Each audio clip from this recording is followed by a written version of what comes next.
সহকর্মী ভাই যারা আমাকে দেখছেন এবং সারা বাংলাদেশের স্বতঃস্ফূর্ত মানুষগুলি যারা আমাদেরকে দেখছেন, আপনাদের উদ্দেশ্যে আমি আজকে কিছু কথা বলবো আমার মিডিয়ার মাধ্যমে। আপনারা আমার কথাগুলি একটু মনোযোগ দিয়ে শুনবেন আশা করি, কারণ আমরা এতটাই নির্যাতিত, এতটাই অবহেলিত, আজকে এই রাতে আমরা আমরণ অনশন কর্মসূচি দিতে বাধ্য হয়েছি। এবং সেই ক্ষেত্রে আমি আমার যে সরকারের অধীনে এখনও আমরা আছি, অন্তর্বর্তীকালীন সরকার, আমি মোহাম্মদ ডক্টর ইউনূস স্যারকে বলবো যে আমি ওনাকে ব্যক্তিগতভাবে অনেক কাছ থেকে দেখেছি। আমি যতটুকু দেখেছি ততটুকু আমার অন্তরের অন্তরস্থল থেকে তাকে খুব ভালোভাবে উপলব্ধি করতে চেষ্টা করেছি।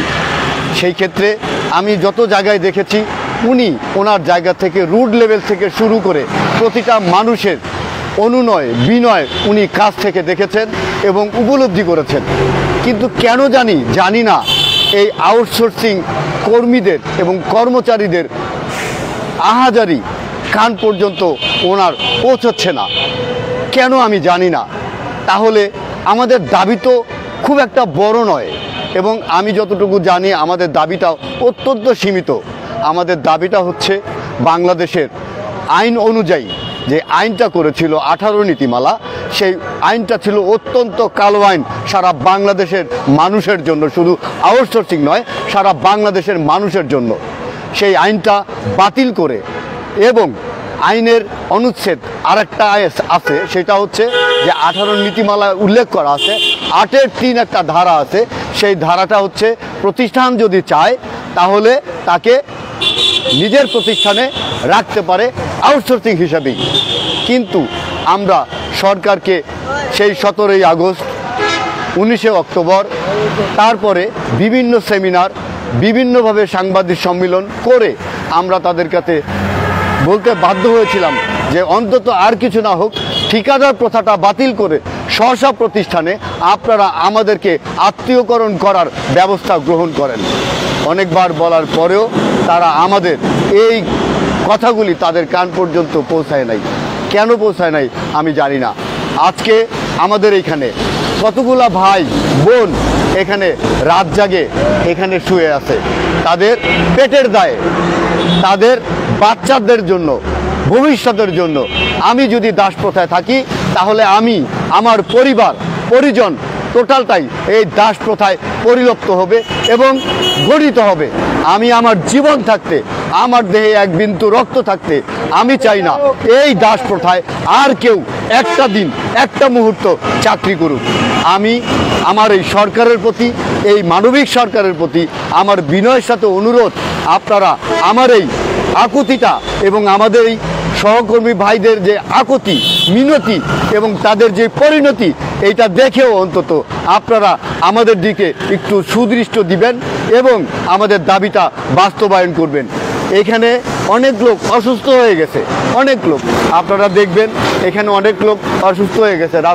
গভীর রাত হয়েছে এখন, এই গভীর রাতেও তারা তাদের ফ্যামিলি ছেড়ে, বাল বাচ্চা ছেড়ে এখানে আমার মতো, আমি দেখেন আমার বয়স 40 হয়ে গেছে, 40 হয়ে গেছে।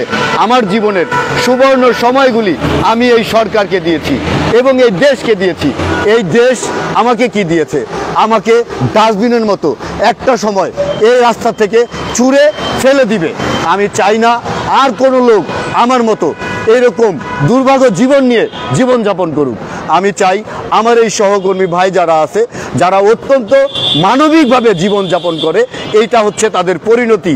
এই পরিণতি হচ্ছে বাংলাদেশের পরিণতি, এই পরিণতি হচ্ছে এই দেশের পরিণতি। কেন রে ভাই, আমি কি এই দেশের নাগরিক না? আমি কি ট্যাক্স দিই নাই? আমি কি কোনো অসহযোগ আন্দোলন করি নাই?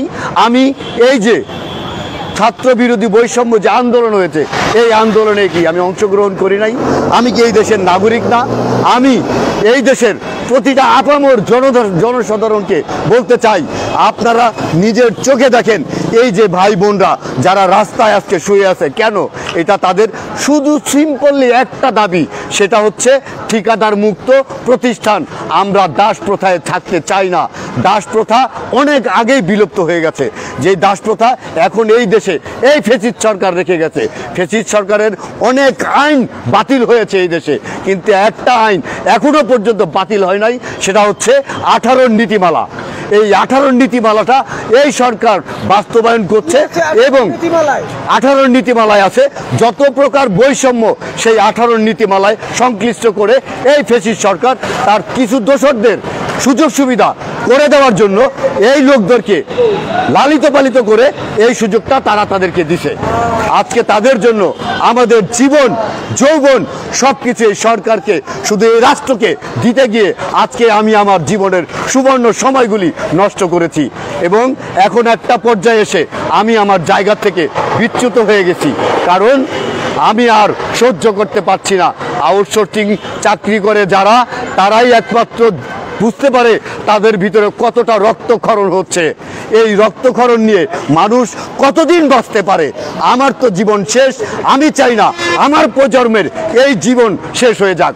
তাই আমি চাই আমার এই মানবিক সরকারের কাছে আমার আকুল আবেদন, আপনারা যদি মনে করেন আমার মতো আরও কিছু সহকর্মীর জীবন দিলে এই রাষ্ট্রের সুবিধা হবে, আউটসোর্সিং প্রথা বাদ হবে, তাহলে প্রতিটা মানুষ এইখানে জীবন দিতে প্রস্তুত আছে বিদায়ী তারা এখন এই গভীর রাত্রে এই সড়কের মধ্যে, কত বড় জায়গার মধ্যে এবং তাদের জীবনের বিপন্ন করে তারা এখানে ঘুমিয়ে আছে, শুয়ে আছে। আমি সরকারের কাছে বিনয়ের সাথে অনুরোধ করব, অন্তত আপনি আমাদের এই মানবিক দিকটা বিবেচনা করে এই মানুষগুলিকে মুক্তি দিবেন। এবং একটা কথা মনে রাখবেন, আমরা আমাদের দাবিটা অযৌক্তিক নয়। সেটা আমরা 19 অক্টোবর এবং 17ই আগস্ট আমরা যখন প্রধান উপদেষ্টা মহোদয়ের বাসভবনে গিয়েছি, উনি আমাদের কথা শুনে উনি বলেছেন এই দাবিটা অত্যন্ত যৌক্তিক, আপনাদের যৌক্তিক দাবিটা আমরা বিবেচনা করব, এটা নিয়ে আমরা কাজ করব। কাজ করতে করতে 4 মাস পেরিয়ে গেল, এই পর্যন্ত তাদের কাজই শেষ হচ্ছে না। কেন? কোথায়, কোন জায়গাটায় সমস্যা আমাদেরকে একটু বলেন যে না তোমাদের এটা করা যাবে না, তোমরা এই দেশের নাগরিক হলেও তোমরা বৈষম্যই তোমাদের ভিতরে থাকবে, এইটা কোনোদিনও বিলুপ্ত হবে না। যদি এই ধরনের কোনো কথা আপনারা বলেন, তাও বলেন, অন্তত একটা কিছু তো বলেন আমাদেরকে, যেটা নিয়ে আমরা অন্তত আশ্বস্ত হয়ে যাই। আমি কথা বলতে বলতে গলা শুকিয়ে যাচ্ছে, হয়তো আমি সুইসাইড করব, হয়তো বা আমি স্ট্রোক করব, হয়তো বা আমি মরব। এখানে আমার মতো অনেক সহকর্মী ভাই আছে যারা যে কোনো সময় যে কোনো পরিস্থিতিতে মৃত্যুবরণ করতে পারে। এই অঘটন ঘটবে, এরকম কিছু ঘটবে, এইটাই যদি সরকার চায়, এইটাই যদি মানবিক সরকার মনে করে যে ওরা মরবে, আমার কি হবে, তাহলে আপনি মানবিক সরকার হতে পারেন না আমার দৃষ্টিকোণ থেকে। তারপরেও আমি আমার কাছ থেকে, আপনার কাছ থেকে যতটুকু দেখেছি, আপনার কার্যকলাপে, আপনার অর্গানাইজেশনে আমি দেখেছি আপনি সারাটা জীবন মানুষের জন্য ব্যয় করেছেন, এখনও করছেন। আমি মনে করি না যে আপনি অন্য কারোর জন্য করছেন না, আপনি আমাদের সাধারণ মানুষের জন্যই করছেন। তাহলে কেন আমরা আজও পর্যন্ত আমরা আমাদের দাবিটা বাস্তবায়ন করতে পারলাম না? আমি আপনাদের সাথে একত্রতা ঘোষণা করে এখানেই আমি আমার জীবন দেওয়ার জন্য প্রস্তুত হয়েই এই রাস্তায় আমরা আমরণ অনশন গঠন করে এখানে আমরা সবাই সমবেত হয়েছি। যতক্ষণ পর্যন্ত না আমাদের দাবি বাস্তবায়ন হচ্ছে, ততক্ষণ পর্যন্ত এই আমরণ অনশন আমরা চালিয়ে যাব এবং আমাদের দেহে এক ফোঁটা রক্ত থাকা পর্যন্ত আমরা এইখান থেকে উঠব না। কারণ আজকে আমি যদি উঠে যাই, কালকে আমার সন্তান, আমার নাতি এখানে এসে বসে যাবে। আমি তাদেরকে এই পরিস্থিতিতে, এই দেশকে এইভাবে রেখে যেতে চাই না। আমি একটা সুন্দর বাংলাদেশ চাই, যেই বাংলাদেশে আমার ছেলে, আমার মেয়ে এবং আমার নাতিরা যারা আছে তারা এই দেশটাকে ভালোবাসবে, এই দেশটাকে উপলব্ধি করবে এবং এই দেশের মানুষকে ভালোবেসে তারা কর্মজীবন শুরু করবে। এই কর্মজীবন, যেই কর্মজীবনে দাস হয়ে থাকতে হয়, সেই দাস প্রথা এই দেশে আর চাক আর থাকুক, সেইটা আমরা চাই না এবং আমাদের প্রজন্ম এইটা পাক, সেটাও আমরা চাই না। এই প্রজন্মের জন্য একটা সুন্দর সুশীল বাংলাদেশ আমি আমার জায়গা থেকে রেখে যেতে চাই। এই দেশটাকে আমি ধারণ করি, এই দেশটা আমার, এই দেশের মানুষ আমার এবং এই দেশের সম্পূর্ণ অধিকার আছে আমার। আমার দাবি তোলার অধিকার আছে, আমার দাবি নেওয়ার অধিকার আছে। সেই অধিকার থেকেই আমি এই মানবিক সরকারকে বলবো, আমার এই দাবিটা একেবারেই অযৌক্তিক নয়। আপনার যদি মনে হয় আমার দাবিটা অযৌক্তিক বা আমি আপনার কাছে ভুল কোনো দাবি পেশ করেছি, তাহলে আপনার প্রতিনিধি আছে, আপনার রাষ্ট্র ক্ষমতার অধিকার আছে, আপনি রাষ্ট্রের প্রধান, আপনি আপনার লোক পাঠান, তাদেরকে বলেন আমাদেরকে দেখতে। যদি তাদের মনে হয় আমার দাবিটা অযৌক্তিক, আমরা এখান থেকে সরে যাব নিবৃতে এবং নীরবে। দিয়ে আমি আমার এক সহকর্মীর ভাই পজিশন দেখেছি, ফ্যানের সাথে লোডকে জীবন দিয়ে সে লিখে গেছে আমার এই মৃত্যুর জন্য দায়ী হচ্ছে আমার চাকরি। সেই জায়গাটায় যদি আপনারা আমাকে রেখে দিতে চান, সেই জায়গায় যদি আমাকে ফেলে দিতে চান, তাইলে আপনারা আপনাদের জায়গায় বসে থাকবেন, আপনারা লড়বেন না। কিন্তু আমরা একটা জায়গা আমরা খুঁজে পেয়েছি, সেই জায়গাটা হচ্ছে আত্মহতি দেওয়া। এইটার বাইরে আমি আর কিচ্ছু বলতে পারি না, কিচ্ছু বলতে চাই না। আমি আমার জীবনের সুবর্ণ সময়গুলি এই দেশকে দিয়েছি। এখন শেষ পর্যায়ে এসে আমি কি হলাম, আউটসোর্সিং। আউটসোর্সিংয়ের নাম এতটাই নিকৃষ্ট, যেটা চাকরি করি, যে প্রতিষ্ঠানে চাকরি করি, সেই প্রতিষ্ঠানে উপলব্ধি করতে পারি যে আমি কতটা নিপীড়িত এবং নিকৃষ্ট। আমাকে বুঝিয়ে দিয়েছে মানুষ রূপে আমি কতটা নিকৃষ্ট। এই নিকৃষ্ট হয়ে আমি বাঁচতে চাই না এবং আমি আমার প্রজন্মকে এখানে রেখে যেতে চাই না। এই রাষ্ট্রে এই প্রজন্ম, এই দাস প্রথা যদি থেকে যায়, তাহলে এর চেয়ে পৃথিবীতে মরে যাওয়া অনেক ভালো। আজকে আমরা বিভিন্ন জায়গায় দেখতে পাই মানুষ বিভিন্ন পদে চাকরি করে, তাদের মাস গেলে বেতন পায়। আমি বেতন পাবো সেটার নিশ্চয়তা নাই, আমি বেতন চাইতে পারবো না। কারণ আমি চাইতে গেলেই আমার প্রতিষ্ঠান প্রধান আমাকে বলবে তুমি তো আমার লোক না, তুমি ঠিকাদারের লোক, তোমাকে বেতন দিবে ঠিকাদার। ঠিকাদার বলে আমি তোমার বেতন পাই নাই, আমি তোমাকে দিতে পারবো না, কারণ ও সিস্টেমের সাথে জড়িত। সেই সিস্টেমটা হচ্ছে আমলাতান্ত্রিক জটিলতা। এই আমলাতান্ত্রিক জটিলতার কারণে সে আমাকে নিষ্পীড়িত এবং নিপীড়িত করেই যাচ্ছে। আমি যতটুকু সম্ভব এতদিন ধৈর্য ধরেছি। আমি আমার জীবনের 30টা বছর এই সরকারকে, বিভিন্ন সরকারকে আমি দিয়েছি। আজকে আমি কি পেয়েছি?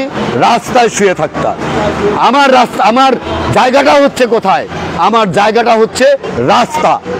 শুধু আমার নয়, আমার বোনেদের, আমাদের মায়েদের, আমাদের ভাইদের রাস্তা হচ্ছে তাদের জায়গা। এই জায়গায় এসে, এই জায়গায় এনে দাঁড় করিয়েছে কে? আউটসোর্সিং। বুঝতে পারছেন? আউটসোর্সিং। আমি যেই প্রতিষ্ঠানে চাকরি করি, সেই প্রতিষ্ঠানে আমার নাম হচ্ছে আউটসোর্সিং। কোনো কাজের দরকার হলে, কোনো কিছুর দরকার হলে ওই আউটসোর্সিংকে ডাকো, আমার নাম নাই। এই দেশ আমার নামটা আমার কাছ থেকে কেড়ে নিয়েছে, আমার ব্যক্তিত্বটাকে কেড়ে নিয়েছে, আমার লাইফটাকে শেষ করে দিয়েছে। আর কি চাই এই দেশ আমার কাছে? আত্মহতি সেইটাও দিতে রাজি আছি। আমি আপনাদের সাথে বিনয়ের সাথে অনুরোধ করব, আপনারা এখনো সময় আছে, আমাদের দাবিটা, যৌক্তিক দাবিটা মেনে নেবেন। সকলকে ধন্যবাদ। আসসালামু আলাইকুম। ভালো থাকবেন, আপনারা ভালো থাকবেন। আমরা কোথায় আছি দেখে যাবেন। ধন্যবাদ। গাড়িটা আমার উপরে উঠাইয়া দিল,